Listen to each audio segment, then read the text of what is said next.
the shadows of Blackwood Manor. If you love classic murder mysteries with impossible crimes and shocking twists, you're in exactly the right place.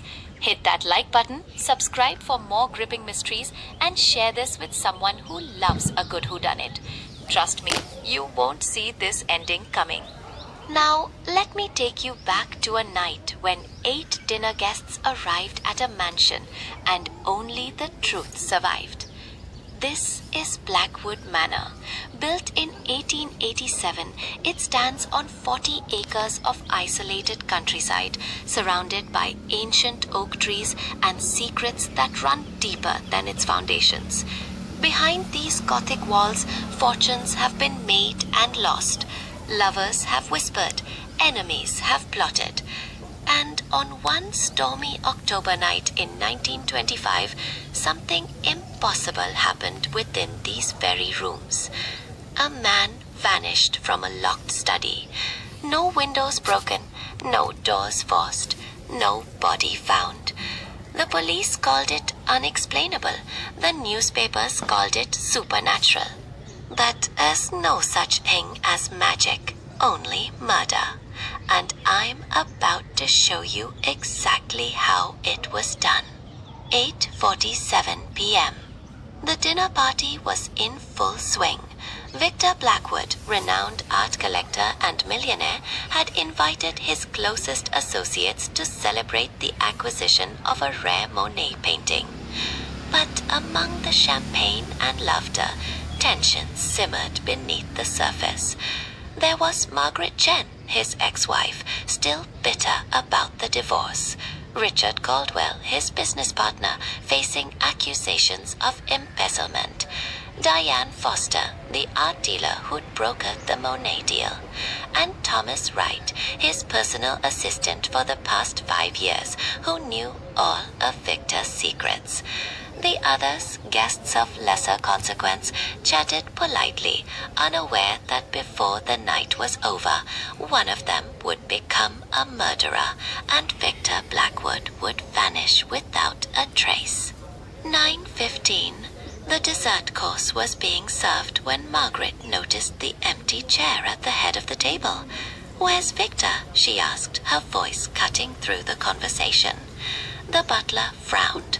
Mr. Blackwood excused himself 20 minutes ago to take a phone call in his study. He said he'd return shortly.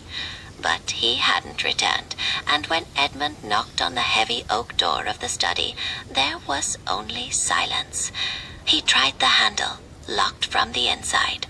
With rising dread, Edmund fetched the spare key. The door swung open with a creak that seemed to echo through the entire manor. The study was empty. The phone receiver hung off the hook, swaying slightly. Victor's reading glasses sat on the desk next to an unfinished glass of brandy. The chair was pushed back as if he'd... I arrived at dawn and went straight to the study. Something about impossible crimes had always fascinated me. They're never truly impossible. You just have to find the right angle. I studied the desk, the chair, the position of the brandy glass. The phone receiver off the hook suggested he'd been interrupted during a call. But who had he been talking to? The windows locked tight. I checked them myself, looking for any sign of tampering. Nothing. The door lock showed no signs of picking. Edmund's story checked out. It had been locked from the inside. So how does a man disappear from a locked room? People don't just evaporate. And then I found it. A small bloodstain on the carpet, barely visible near the bookshelf. Someone had tried to clean it, but blood is stubborn. I examined the bookshelf more closely. Ancient volumes on art and history, but one book seemed newer than the others. The entire bookshelf swung inward with a soft click. A secret passage. Of course, every old mansion has them. But this one was different. I followed it down, my flashlight cutting through decades of darkness and spider webs. It led to the wine cellar, and there, behind a false wall that had recently been built, strangled. The ligature marks on his neck told a story of violence and desperation. Time of death approximately 9 p.m., right around when he'd excused himself for that phone call. The real clue was in his hand. Clutched in his rigid fingers was a monogrammed handkerchief, the initials TW. The pieces were falling into place. Someone had lured Victor to the study, killed him, used the secret passage to move the body, then returned to lock the door from the inside, creating the perfect locked room mystery. But there was still one question. Who knew about the secret passage? The drawing room fell silent as I entered. 8 faces turned toward me, 8 pairs of eyes searching my expression for answers.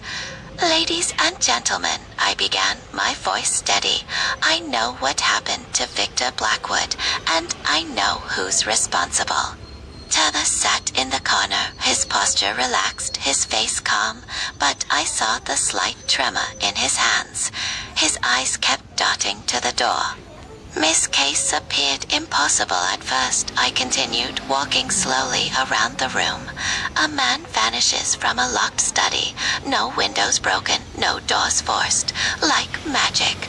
But there's no such thing as magic, only secrets." I stopped in front of the fireplace, gesturing to Victor's portrait, and this house is full of them. The secret passage, but only one person used it tonight. Only one person knew that Victor had discovered their embezzlement. Only one person had everything to lose. My eyes fixed on Thomas.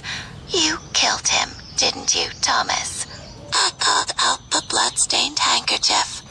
"Your initials, your blood type will confirm it matches Victor's, and your fingerprints are all over that false wall you built in the cellar." "He was going to ruin me," Thomas said, his voice hollow. "For years I worked for him. I took what I deserved, and when he found out, he threatened to have me arrested. I couldn't let that happen." Officers moved forward, placing handcuffs on his wrists. Thomas didn't resist. He looked almost relieved. "Take him away," I said quietly. As dawn broke over Blackwood Manor, the last of the police vehicles pulled away. The guests had been released, their statements recorded, their lives forever changed by one night of violence. I stood in Victor's study one last time, looking at the portrait above the fireplace. In the morning light, Victor Blackwood's painted eyes seemed to hold a question. Was it worth it? I closed the study door behind me and walked into the sunrise.